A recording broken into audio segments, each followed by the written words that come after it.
70多年嘅。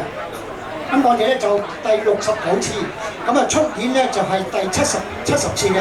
咁佢都邀請我哋每一位朋友啦，咁啊到出年嘅時候咧就踴躍參加第70次嘅夜班服務啦。咁呢個咧就係淨恩大和尚咧，咁啊佢同時咧亦都係特別咧注重行友嗰個遠足情況啦，咁同埋呢個身體健康嘅。佢話健康身體咧就最重要嘅。咁啊參加融社嘅遠足咧，咁就可以即係呢個基本上咧就達到呢個目標㗎啦。咁啊我哋下一個禮拜日咧，咁就係踏入到第94年嗰個旅行嘅。咁啊路線設計師咧就係幫我哋安排咗一條咧叫做城門針頂。咁啊呢個城門咧又係同菠蘿霸城門水塘有關嘅。咁我哋咧就係喺12月嘅14號。咁啊，你喺城門水塘菠蘿霸，咁大家咧就可以喺荃灣嘅士和街咧，就搭82號嘅小巴咧，就可以直達嘅。咁我哋咧就係會經過副壩啦、主壩，咁啊，然之後咧就喺呢個蝦公坑我哋咧就上去呢個係呢個沿住一個非官方嘅行山徑啦，咁啊上去呢個針山嘅山頂嘅。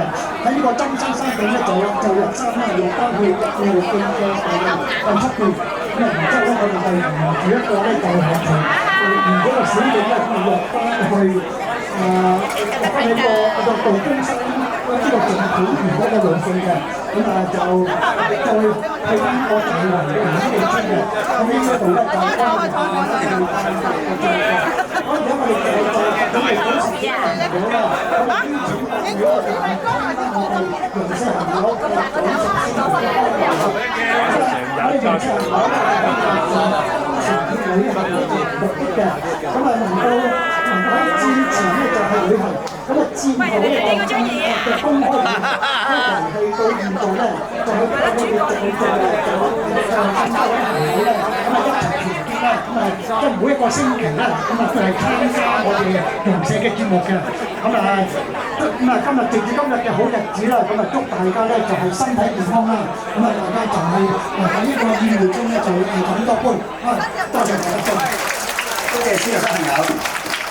事項都報告完畢啦，請總務組嘅朋友同埋當年顧問咧可以離席就座，即開始㗎啦。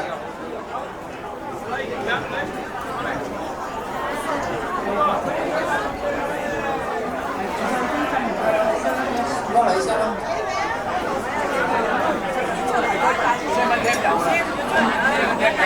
先